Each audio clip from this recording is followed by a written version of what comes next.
할렐루야. 우리 같이 한번 인사를 나눕니다.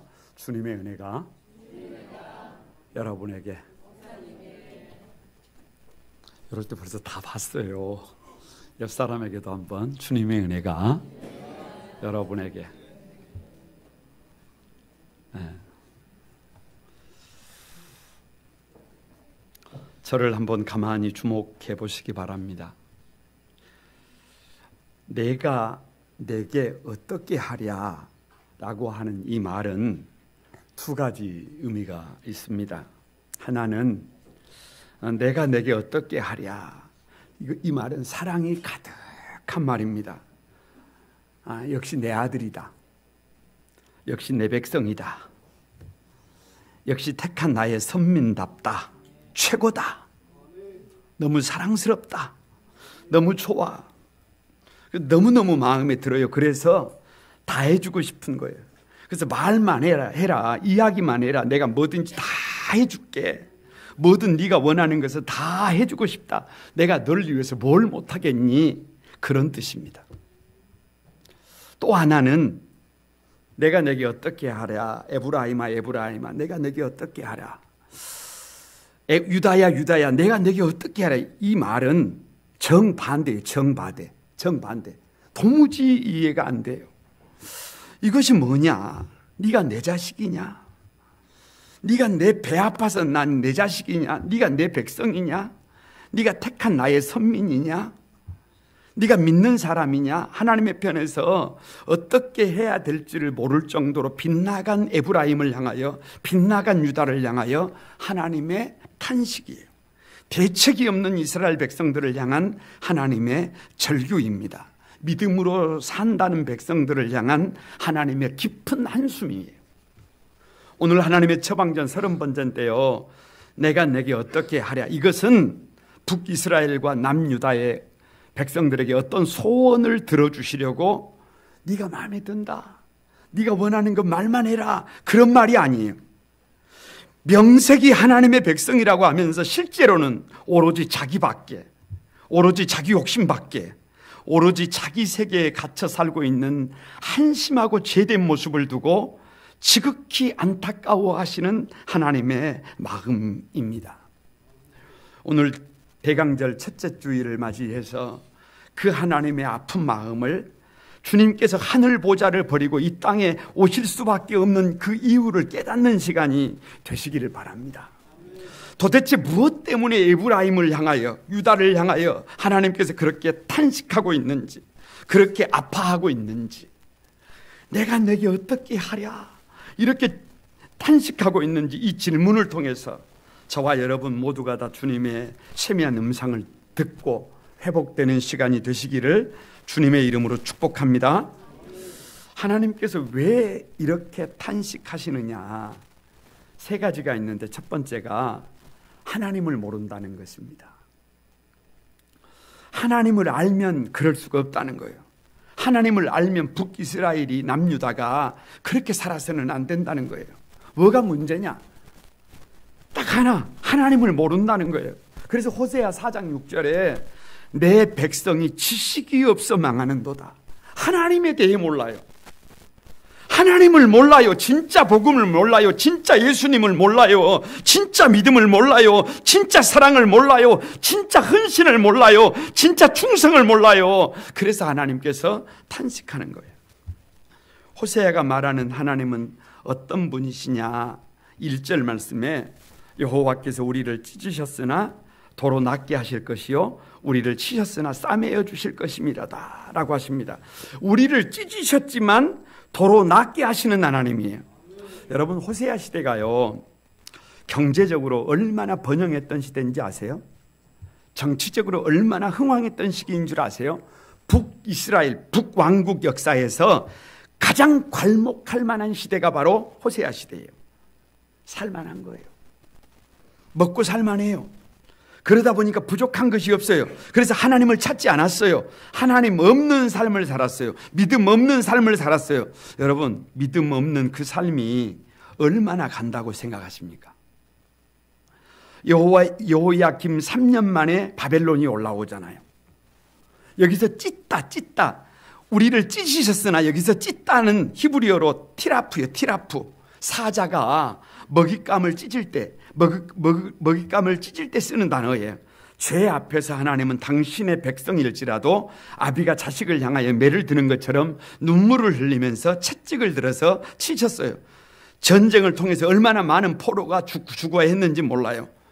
그러나 그것이 주님의 본심이 아닙니다. 하나님께서 매를 들어 치신 것은 미워서가 아니에요. 싫어서가 아니에요. 매를 들고 계시는데 울고 계세요. 아파하고 계세요. 그 하나님의 관심은 저와 여러분의 회복이에요. 그 하나님의 관심은 저와 여러분이 하나님의 성도로 사는 거예요. 하나님의 선민답게 살아가는 거예요. 2절 말씀에 여호와께서 이틀 후에 우리를 살리시며 셋째 날에 우리를 일으키시니 우리가 그 앞에서 살리라 라고 하십니다. 이런 생각을 해봤어요. 성경을 가만히 보면서 애굽에서 400년 종살이가 끝나지 않을 것 같습니다. 광야 40년이 끝도 없어요. 끝도 없어. 끝도 없을 것 같아. 우리 역사를 봐보세요. 임진왜란을 겪으면서 안 끝날 것 같아요. 일제 36년을 겪고 식민통치를 겪으면서 그 식민통치가 영원할 것 같아요. 6.25의 고륙상정의 비극을 겪을 때 그 전쟁이 안 물러갈 것 같아요. 5.18 민주화를 거치면서 어둠의 시기가 끝나지 않을 것 같아요. 여러분, 우리 삶도 마찬가지입니다. 세상을 살다가 보니까 상처투성이에요. 온갖 질병 때문에 너무 힘들어요. 버거워요. 삶의 자리에 있는 문제들 때문에 앞이 보이지 않아요. 희망이 없어요. 캄캄해요. 그런데요, 여러분, 금방입니다. 이틀 후에 우리를 살리시고 3일 후에 우리를 일으키신대요. 그래서 우리가 하나님 앞에서 살아나게 하신대요. 우리를 호흡하게 하시고 반드시 일으켜 주시는 분이 누구냐? 우리 하나님이심을 믿습니다. 3절에 그의 나타나심은 새벽빛같이 어김없나니 비와 같이 땅을 적시는 늦은 비와 같이 우리에게 임하시리라 라고 하십니다. 하나님이 어떤 분이시냐를 얘기하는데 새벽빛 같아요. 어제도 새벽 밝았어요. 오늘도 새벽이 밝았네요. 내일도 새벽이 밝은답니다. 아니, 안 믿어지세요? 그런데 그 하나님이 오늘 새벽에도 변함없이 우리를 두드리셨어요. 내일도 그 하나님이 이른 새벽에 저와 여러분을 또 찾아와 두드려 주실 것을 믿습니다. 왜요? 그분이 살아계셔요. 시퍼렇게 살아계세요. 여러분, 그분이 우리를 야다 알고 계신대요. 나의 아픔도 나의 눈물도 나의 상처도 나의 문제도 알고 계신대요. 그래서 그 문제를 해결하시기 위해서 새벽 빛같이 어김이 없이 나에게 찾아오신대요. 아멘. 여러분, 지금 밖에 비가 오는데요, 비와 같이 땅을 적시는 늦은 비와 같이 우리에게 임하시리라. 사실 비가 오는 줄을 몰랐어요. 아침에 새벽 기도를 마치고 집에 가서 이제 준비를 딱 하고 나오려고 창문 앞에 딱 섰는데 위에서 물방울이 뚝 떨어지는 거예요. 저는 비가 오는 줄은 그때까지 모르고 있었어요. 내가 몰라서 그렇지 우리 하나님은 지금도 이른 비처럼 늦은 비처럼 지금도 저와 여러분을 촉촉히 적시고 있는 것을 믿습니다. 우리를 치료하고 우리를 낫게 하고 우리를 살리시기 위하여 우리를 일으키시기 위하여 우리를 당당히 살아가게 하기 위하여 그 이른 비와 늦은 비처럼 저와 여러분을 찾아오셔서 일으켜 주시는 분이 우리 하나님이심을 믿으시기를 바랍니다. 그 살아계신 하나님을 알아야 해요. 힘써서 알아야 해요. 그래서 3절에 우리가 여호와를 알자, 힘써 여호와를 알자. 알려고 막 해야 해요. 힘을 쏟아야 해요. 그런데 관심이 없어요. 스바냐 1장 12절에 내가 예루살렘에서 찌꺼기같이 가라앉아서 세상에 우리 하나님께서 저와 여러분의 마음속에서 가라앉았는데 어디까지 가라앉아 버렸느냐? 찌꺼기까지 가라앉아 버렸대요. 아니, 다른 것 내가 귀히 여기는 것들은 막 위에 둥둥 떠다니는데 하나님을 향한 그 사랑이 이제는 찌꺼기같이 가라앉아서 저 밑바닥에 가라앉아 버렸대요. 그래서 사람들이 더 이상 하나님을 부르지 않아요. 찾지 않아요. 하나님께로부터 복이 오는 것이 아니다, 하나님께로부터 화가 오는 것이 아니다 라고 생각하는 것입니다. 여러분, 잘못된 생각이에요. 모든 것이 하나님으로부터 옴을 믿습니다. 만물이 주의 것이에요. 여호와는 가난하게도 하시고 부하게도 하시고 낮추기도 하시고 높이기도 하시는도다. 지난 주간에 말씀을 묵상하는데요, 예수님을 다윗의 열쇠를 가지신이라고 하세요. 아무리 다윗처럼 부족해도, 아무리 다윗처럼 연약해도, 아무리 다윗처럼 그 아버지가 포기한 아들이라고 해도 하나님께서 다윗을 세우시니까 전에도 없었고 후에도 없는 전무후무한 왕이 된 것을 믿습니다.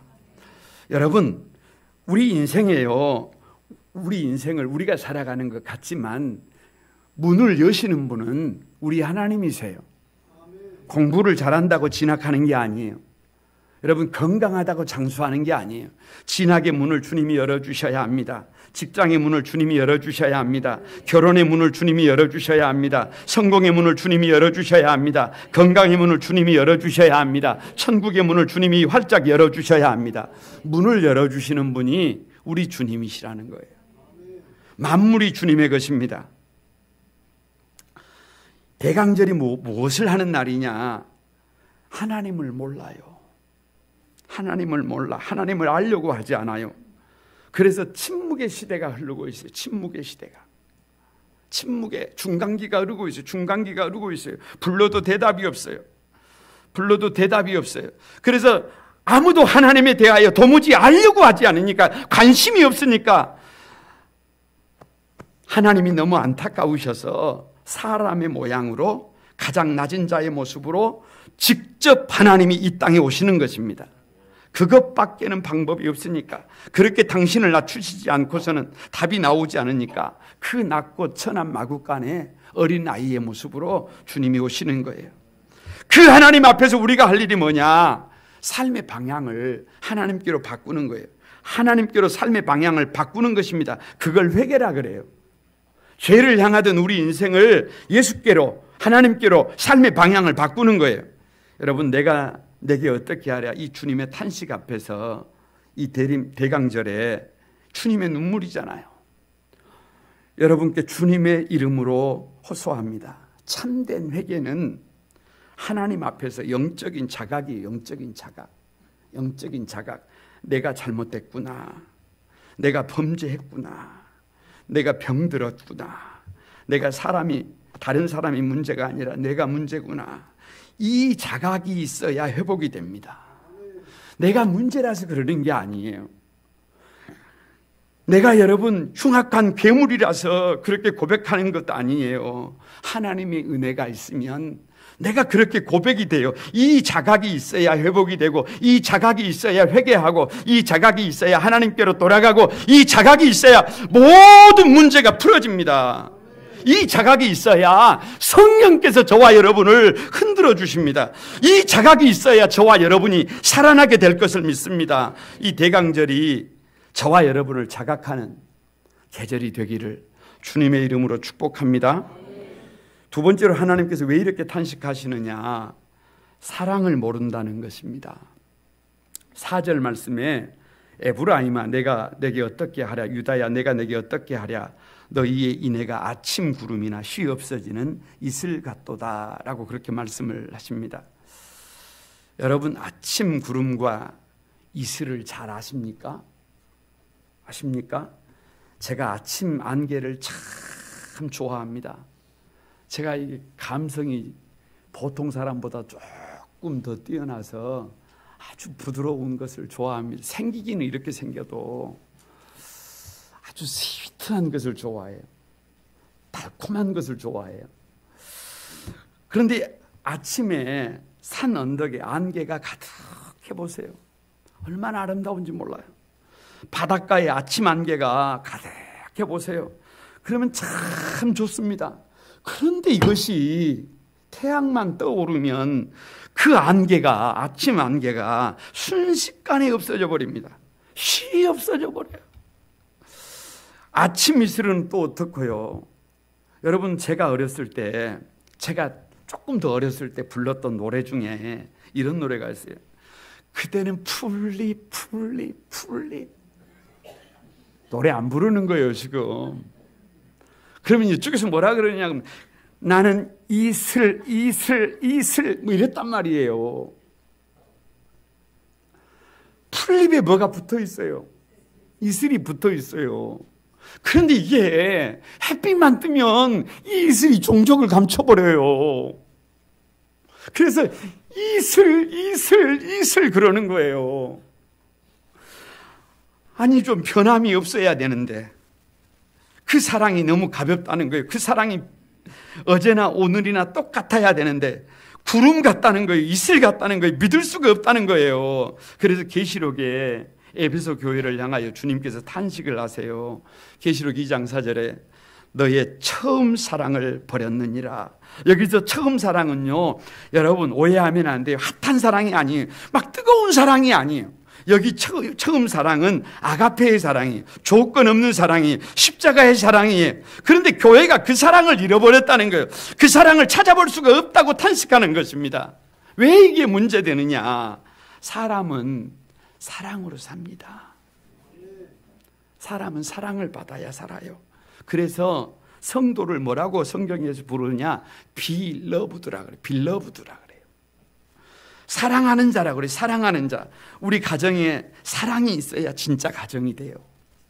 우리 교회에 사랑이 있어야 진짜 교회가 됩니다. 여기 사랑은 핫한 사랑 아닙니다. 막 죽고 못 사는 그런 사랑 아닙니다. 여기 사랑은 아가페의 사랑이에요. 조건 없는 사랑이에요. 그런데 교회가 이 예수님의 조건 없는 아가페의 사랑을 잃어버렸다는 거예요. 계산만 하고 있다는 거예요. 따지고만 있다는 거예요. 그래서 사람들이 사는 것이 힘이 들어요. 몸이 건조해졌어요. 원망과 불평이 많아요. 믿는 사람들까지도 꼭 이기려고 합니다. 기꺼이 지는 법이 없어요. 그래서 사는 맛이 없어요. 믿는 맛이 없어요. 그래서는 여러분 음부의 권세를 이길 수가 없어요. 진짜 사랑을 모르는 거예요. 진짜 사랑을 모르는 거예요. 사랑할 만한 사람을 사랑하는 것은 세상 사람들도 안 믿는 것도 하는 거예요. 안 믿는 사람들도 하는 사랑입니다. 잘 좀 들어보세요. 내가 좋아하는 사람, 사랑스러운 사람, 눈에 넣어도 아프지 않을 사람, 막 달콤한 사람, 막 쭉쭉 빨고 싶은 사람, 막 영원히 막 함께하고 싶은 사람, 그 사람만 있으면 먹지 않아도 배가 고프지가 않고 조롱을 받아도 참을 수가 있고 십자가를 져도 견딜 수가 있고, 그런 사람을 사랑하는 것은 세상 사람들이 다 사랑해요. 다 사랑해. 그런 사랑을 왜 못해요? 그런 사랑이 왜 어려워요? 그 사랑은 진짜 사랑이 아니에요. 그 사랑은 조건적인 사랑이에요. 그것은 사람을 사랑하는 것이 아니라 그 사람의 조건을 사랑하는 것입니다. 그것은 나 중심의 사랑이에요. 내가 원하는 사랑이에요. 이 사랑은 성경이 말하는 사랑이 아니에요. 진짜 사랑이 뭐냐? 조건 없는 사랑이에요. 호세아 1장 2절에 너는 가서 음란한 여자를 맞이하라 라고 합니다. 음란한 여자인 것을 알아요. 행실에 문제가 있는 것을 알아요. 함께 하고 싶지가 않아요. 왜요? 소문이 났어요. 여러분 꼭 살아봐야 합니까? 꼭 살아봐야 알아요. 같이 살면 힘들어요. 그런데 문제 있는 그 사람을 배우자로 맞이하라네요. 결혼하라네요. 함께 위어지면서 아껴주면서 살라네요. 이것이 하나님의 사랑입니다. 그래서 결혼했어요. 그래서 아이를 낳았어요. 얼마나 좋아요. 그런데 안 좋아요. 왜 좋지 않느냐? 세상에 내 아이가 아니네. 첫째도 내 아이가 아니고 둘째도 내 아이가 아니고 셋째도 내 아이가 아니고 어떻게 살아요? 어떻게 함께 살 수가 있어요? 그런데 하나님이 세상에 이름을 바꿔가면서 내 백성이라고, 내 자식이라고, 내가 사랑하는 자식이라고 이름을 바꿔가면서 사랑하래요. 이것이 하나님의 사랑이에요. 그래서 그럼에도 불구하고 죽을 것 같아도 이름을 바꿔가면서 사랑하고 또 사랑을 했어요. 위해주고 또 위해줬어요. 그런데 이번에는 집을 나갔네요. 가출을 했어요. 그 핏덩이들을 두고 자기 행복만 찾아가 버린 겁니다. 자기만 살겠다는 것입니다. 그렇게 자기 갈 길을 간 그 사람이 소식이 들리는데 팔려갔대요. 종로로 하고 있대요. 사는 것이 아니래요. 그런데 하나님은 다시 찾아가서 그 사람을 값을 주고 구해오라네요. 다시 건져오라네요. 다시 사랑하라네요. 그럼에도 불구하고 끝까지 사랑하래요. 이것이 하나님의 사랑입니다. 이것이 조건 없는 하나님의 사랑입니다. 이 하나님의 사랑을 알아야 흉내라도 내면서 살 수 있는데, 이 사랑을 교회가, 이 사랑을 내 백성들이 모른다, 몰라. 그래서 탄식해요. 여러분, 우리를 향한 주님의 요청은요, 간단합니다. 사랑하라는 거예요. 사랑하라는 거예요. 여기 4절의 인애를요, 사랑을, 인애를 헤세드라고 그래요. 헤세드. 그냥 사랑이라고 번역해요. 근데 이 헤세드는 조건 없는 사랑이에요. 아가페의 사랑이에요. 이 헤세드는 이상합니다. 하나님께로부터 아래 사람에게로 내려오면 이것을 은혜라고 그래요. 은혜. 이 헤세드 은혜가 이슬처럼 촉촉하게 저와 여러분의 마음을 적셔야 해요. 이 은혜가 충만해야 해요. 이 은혜가 아주 가득해야 해요. 이 은혜로 우리 눈이 멀어야 해요. 이 은혜로 장점만 보여야 해요. 다시 시작할까요? 이 은혜로 모든 것이 감사가 되어야 해요. 이 은혜로 사랑스러워 보여야 해요. 이 은혜가 그냥 충만해. 그게 은혜밖에 없어요. 은혜가 정답이에요. 이 은혜를 받아야 그 사랑을 할 수 있어요. 이 헤세드는요, 사람에게서 하나님께로 이렇게 올라가면 이것을 충성이라고 해요. 충성. 이 헤세드 충성으로 우리의 삶을 가득 채워야 해요. 저는 그 무협지를 어렸을 때 많이 읽었어요. 그런데 참 멋진 사람들이 있는데, 장수들 중에 충성하고 가서 죽는 사람들을 많이 봤어요. 이 충성이 가득한 사람들은 쉽게 살려고 하지 않아요. 대충 살려고 하지 않아요. 죽을 자리에 죽으려고 합니다. 이 충성이 가득해야 결단합니다. 이 충성이 가득해야 오직 하나님의 영광을 생각합니다. 이 충성이 가득해야 십자가의 길도 감사하면서 걸어갑니다. 이 충성이 가득해야 다른 생각을 하지 않아요. 딜하지 않아요. 이 충성이 가득해야 치우치지 않습니다. 이 충성이 가득해야 죽을 자리에서 죽습니다. 그래서 주님의 은혜가 없으면 여러분 진짜 사랑할 수가 없어요. 이 헤세드, 이 사랑, 이 아가페의 사랑, 이 조건 없는 사랑을 요즘 우리 시대의 말로 말하면 여러분 한마디로 서비스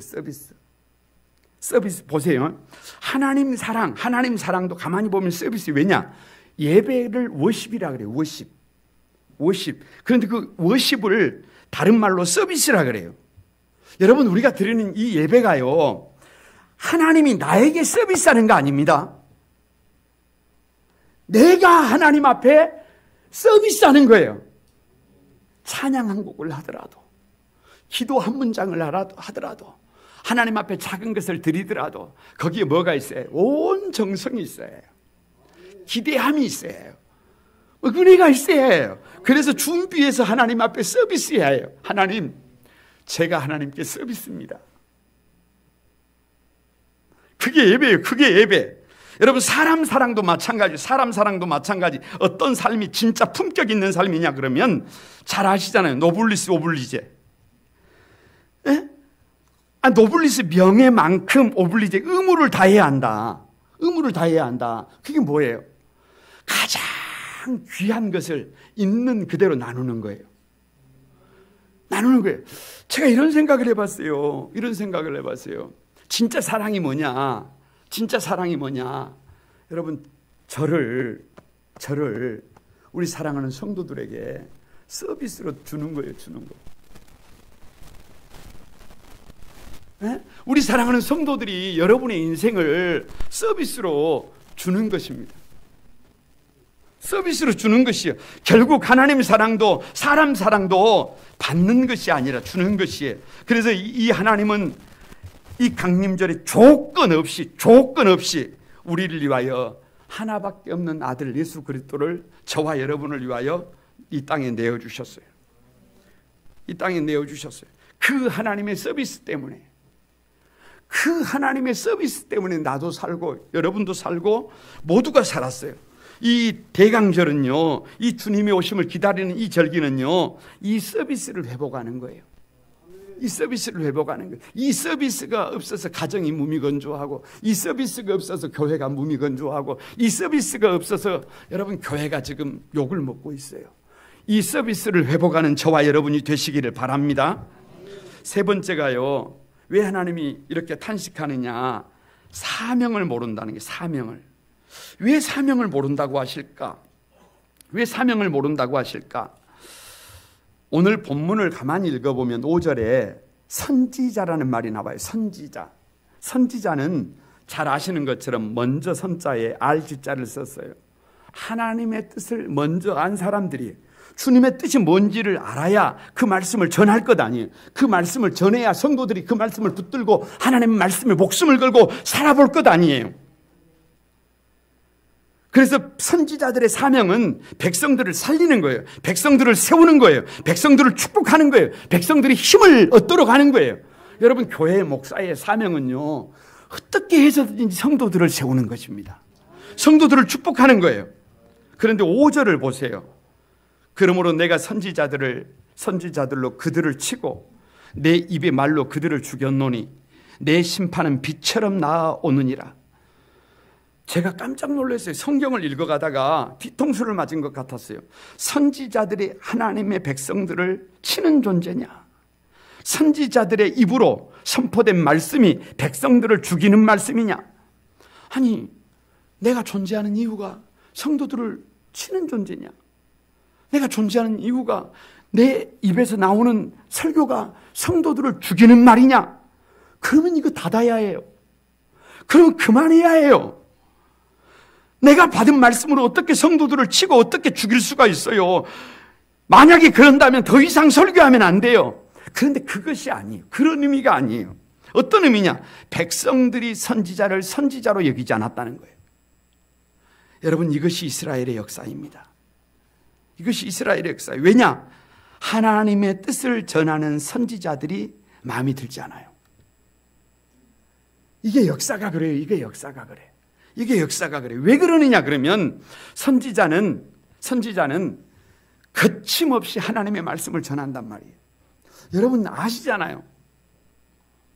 저 땅에 알곡은 씨를 뿌려야 되고 수고를 해야 되고 여러분 노력이 들어가야 그 알곡이 자라나지만 잡초는 아무런 노력을 하지 않아도 지가 잘 자라요.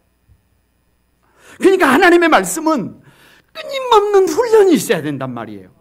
피를 토하는 아픔이 있어야 된단 말이에요. 수고가 있어야 된단 말이에요. 근데 그 길이 쉽지가 않아요. 그래서 많은 사람들이 자기가 가고 싶은 길을 가요. 쉬운 길을 가요. 그러다 보니까 하나님의 말씀과 충돌을 해요. 하나님의 말씀과 충돌하는 것이 아니라 선지자와 충돌을 해요. 그래서 마음의 문을 닫아버립니다. 귀를 닫아버려요. 저는 여러분 역사 이후에요, 이것보다 더 큰 비극은 없다고 생각해요. 여러분께 주님의 이름으로 호소합니다. 목사는 성도를 치는 사람이 아닙니다. 목사는 성도를 죽이는 사람이 아닙니다. 어떻게 하면 살릴까? 어떻게 하면 세울까? 어떻게 하면 위할까? 이것 때문에 고민하고 이것 때문에 밤잠을 설치고 이것 때문에 피가 마르는 사람이에요. 여러분 많이 부족하기 때문에, 많이 문제가 있기 때문에, 연약하기 때문에 여러분이 기도해 주셔야 해요. 그리고 마음을 어떻게 해야 해요? 마음을 활짝 열고 넉넉하게 받아주셔야 해요. 그래야 우리 모두가 삽니다. 그래야 주님의 몸된 교회가 삽니다. 그래야 음부의 권세를 이길 수 있어요.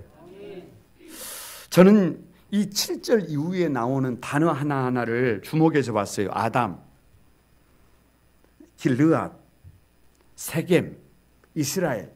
이것은 북이스라엘을 상징하는 도시들이에요. 아니, 이것은 우리를 상징하는 것인데 어떤 문제가 있느냐? 이 이름들, 이 도시들은 사명을 잃어버린 도시들이에요. 여러분 보세요. 7절에 그들은 아담처럼 언약을 어기고 거기서 나를 반역하였느니라 라고 합니다. 아담은 인류의 조상으로서 자기 자리를 지켰어야 해요. 하나님의 약속을 굳게 붙들었어야 해요. 다시 말하면 그에게 주어진 사명을 목숨 걸고 지켰어야 해요. 그런데 아담은 사명을 다하지 못했어요. 그래서 죄의 역사가 시작됐어요. 그래서 아픔이 들어왔어요. 눈물이 들어왔어요. 고통이 들어왔어요. 사망이 들어왔어요. 그런데 한 사람, 우리 주님께서 십자가의 죽으심으로, 사명을 다하심으로 우리에게 회복의 길을 열어주신 것입니다. 구원의 길을 열어주신 것입니다. 그래서 우리는 사명을 부여잡아야 해요. 지금은 2019년 12월입니다. 주님께서 저와 여러분에게 너는 너에게 주어진 사명을 아니? 이렇게 물어보십니다. 너에게 주어진 사명을 모르니? 라고 하면 곤란해요.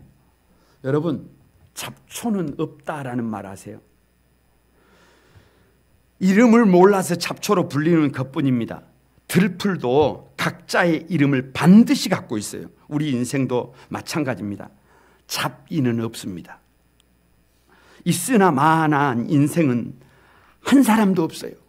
하나님께서 저와 여러분 각자를 부르셨어요. 어떤 사람은 교구장으로, 어떤 사람은 부교구장으로, 어떤 사람은 섬기는 교사로, 어떤 사람은 성가대와 찬양대원으로, 어떤 사람은 남녀 선교의 임원으로, 어떤 사람은 식당에서 섬기는 사람으로, 어떤 사람은 중보기도실에서 기도하는 사람으로, 어떤 사람은 이름도 없이 빛도 없이 봉사하는 사람으로 부르셨어요. 그리고 주님이 말씀하십니다. 너만 믿는다. 너의 땀과 헌신이 있어 주님의 몸된 교회가 세워진다라고 그렇게 말씀하십니다. 여러분, 우리 각자가 나에게 주신 사명이 무엇인지를 찾아보고 그것을 붙들어야 해요. 그래서 여러분, 오늘 2020년 사역 신청서가 있습니다. 꼭 기억해야 합니다. 사명에는 보너스가 있다는 말 아세요? 하나님은 사명을 주실 때 그냥 주시는 것이 아니라 필요한 사람을 붙여주십니다. 모세를 부르실 때 말 잘하는 아론을 붙여주셨고, 다니엘을 부르실 때 다니엘의 새 친구를 붙여주셨어요. 그것뿐만이 아닙니다. 사명을 주실 때는요, 능력도 보너스로 주심을 믿습니다. 그 사명을 감당할 수 있도록, 감당하기 위해서 몸부림을 치다가 보면 나도 모르는 능력을 경험하게 됩니다. 하나님이 그 사명을 감당하라고 주신 것입니다. 여러분, 힘들다고 포기하지 말고 사명을 찾으시기를 바랍니다. 사명을 부여잡으시기를 바랍니다. 독수리가요, 세상에 그 어떤 동물들보다, 새보다 어깨에 무거운 것을 짊어지고 있어요. 여러분, 그게 뭔 줄 아세요? 그게 날개라는 거예요. 등치에 비해서, 자기 등치에 비해서 너무 무겁습니다. 그런데 이 무거운 짐을요, 날개를 펴고요, 펼치면 저 하늘을 높이 날 수 있습니다. 사명이라는 게요, 때로는 짐이에요. 짐 버거워요. 힘이 들어요. 그런데 그 사명이요, 우리를 일어나게 만들고요, 그 사명이 우리를 사람 되게 만듭니다. 트럭에 짐을 싣고요, 오르막을 올리려고 가다가 보면 빈 차는 오르막을 오히려 잘 못 올라가요. 헛돌아요. 그런데 적당하게 짐을 실으면 그 트럭이, 여러분, 언덕을 쉽게 올라갑니다. 저와 여러분이 짊어지고 있는 그 사명이 우리를 살아나게 하실 것을 믿습니다. 우리를 세울 것을 믿습니다. 여러분, 저와 여러분이 사명을 굳게 붙잡게 되기를 바랍니다. 그런데 오늘 이 땅에 사명은 없고 악한 일만 가득합니다. 8절을 보세요. 길르앗은 악을 행하는 자의 고울이라 핏 발자국으로 가득 찼도다라고 말합니다. 길르앗은 이스라엘이 가나안 땅에 들어올 때 요단 동편이에요. 르우벤, 갓, 므낫세 지파가 먼저 받은 땅이에요. 근데 이 땅은 하나님이 주신 땅이 아니에요. 이 땅은 너무 좋아 보이는 거예요. 에덴 동산 같아 보였어요. 푸른 풀밭이 가득해요. 그래서 그 땅만 얻으면 잘 살 수 있겠다는 생각이 들었어요. 그래서 자기들이 원해서 달라고 한 거예요.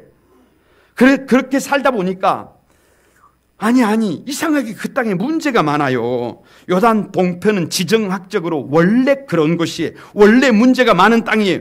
그래서 사는 것이 너무 힘들어요. 너무 고통스러워요. 그러다 보니까 사명이 아니라 욕심을 따라갔어요.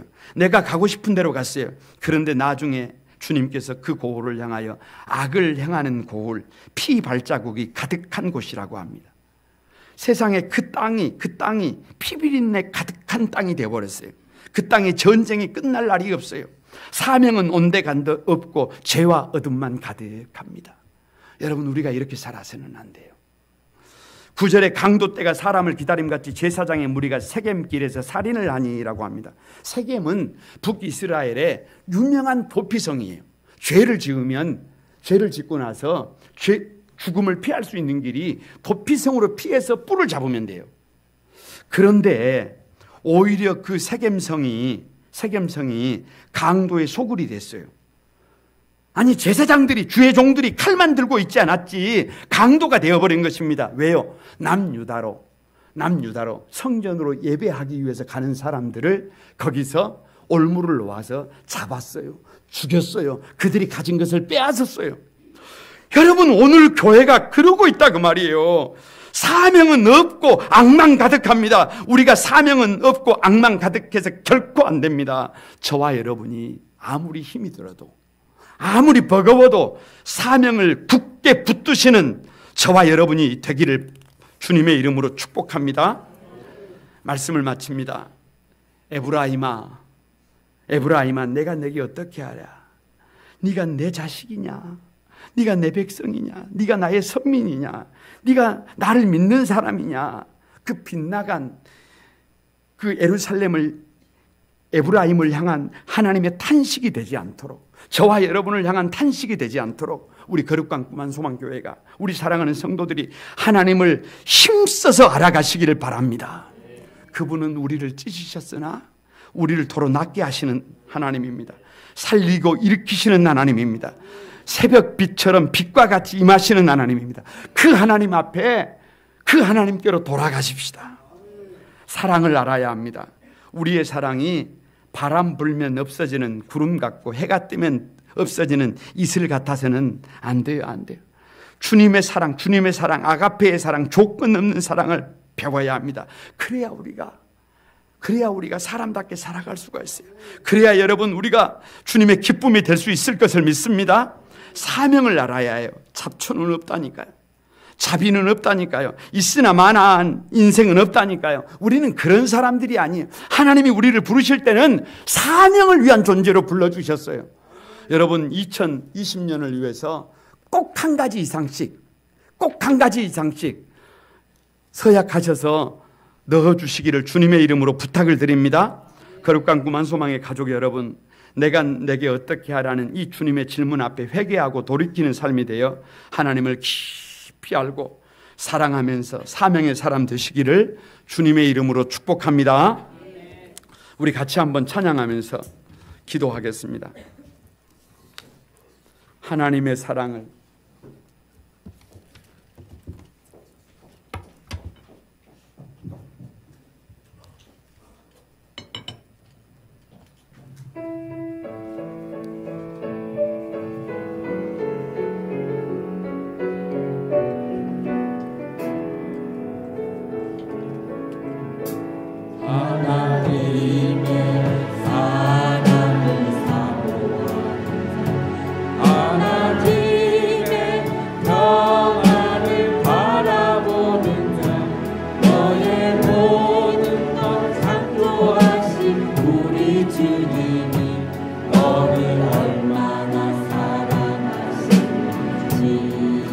하나님께 찬양과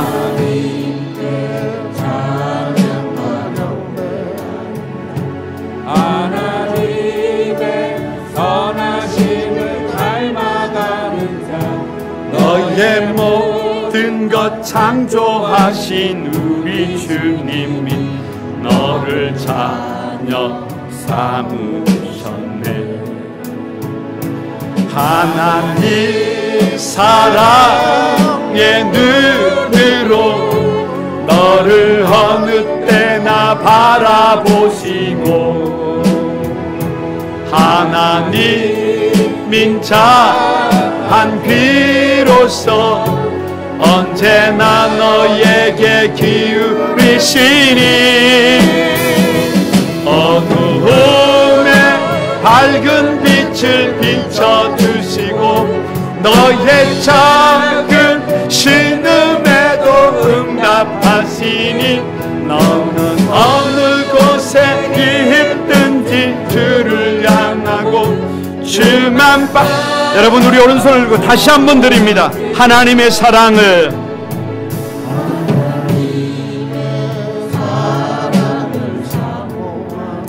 하나님의 평안을 바라보는 자,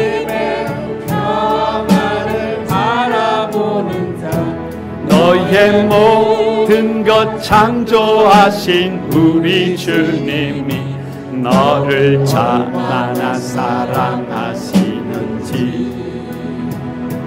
하나님께 찬양과 경배하는 자, 하나님의 선하심을 바라보는 자, 너의 모든 것 창조하신 우리 주님이 너를 자녀사. 여러분, 우리 두 손을 들고 같이 한번 고백하면 하나님 사랑의 눈으로 너를 어느 때나 바라보시고 아멘.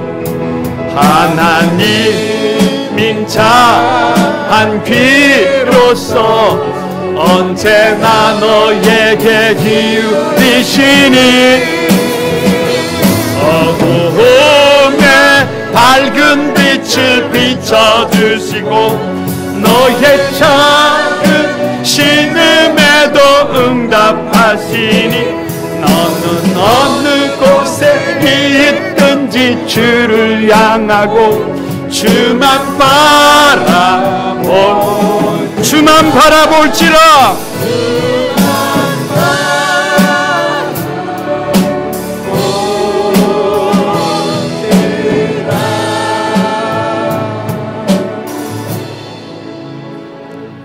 여러분, 우리 같이 한번 기도하십시다. 하나님을 알아야 하는데, 그래서 하나님께로 돌아가야 하는데 하나님을 오해했었는지도 모르겠습니다. 이제 그 하나님 앞에 앞으로 우리의 삶을 방향을 바꾸게 도와주소서. 영적 자각을 가지고 하나님께로 방향을 바꾸도록 하나님 우리를 축복해 주세요. 잘못된 사랑을 버리고 아가페의 사랑, 조건 없는 사랑으로 삶의 방향을 바꾸게 도와주세요. 힘들고 버겁지만 사명을 부여잡고 그 길을 걸어갈 수 있도록 하나님 도와주세요. 그래서 일하시는 하나님, 살아계시는 하나님, 역사하시는 하나님을 믿음으로 만나면서 그분과 동행하고 싶습니다. 우리의 부족함을 용서해 주시고 이 시간 우리를 회복시켜 달라고 우리 다 같이 한번 주의 삼창하고 같이 한번 기도합니다. 주의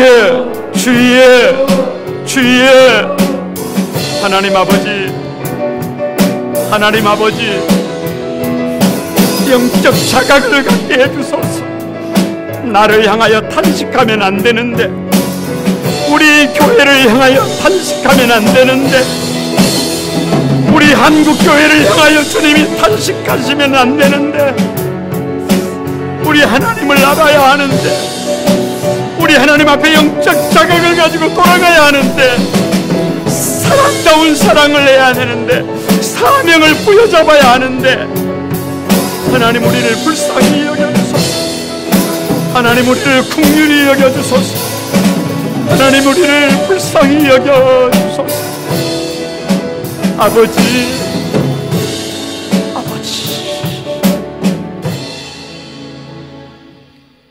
거룩하신 하나님, 하나님께로 돌아가야 하는데, 하나님을 깊이 알아야 하는데, 내가 영적 자각을 가지지 못하고 내가 아니라 다른 사람들이 문제라고 생각했습니다. 내가 잘못된 것이 아니라 다른 사람들이 잘못되었다고 생각했습니다. 이제는 영적인 자각을 가지고 깨어나도록 도와주소서. 그래서 삶의 방향을 하나님께로 바꿀 수 있도록 도와주소서. 하나님, 내가 원하는 사랑이 아니라, 내가 쭉쭉 빠는 그런 사랑이 아니라, 도저히 사랑할 수 없는 사람도 사랑할 수 있는 이 주님의 사랑, 아가페의 사랑, 십자가의 사랑을 배우게 도와주시고 그렇게 돌아가게 도와주셔서 우리 사랑하는 성도들의 삶의 자리가 복 있는 삶이 되도록 은혜를 더해 주소서. 사명을 잃어버리고 하나님 아버지 짐 없이 자유한 시대에 오늘 다시 한번 사명을 부여잡으라고 하시는 하나님 앞에 아버지 회개합니다. 이제 아버지 그 짐이 무거워도 버거워도 그 짐 짊어지고 주님 앞에 땀 흘리며 달려가겠습니다. 우리 사랑하는 성도들을 살펴주소서.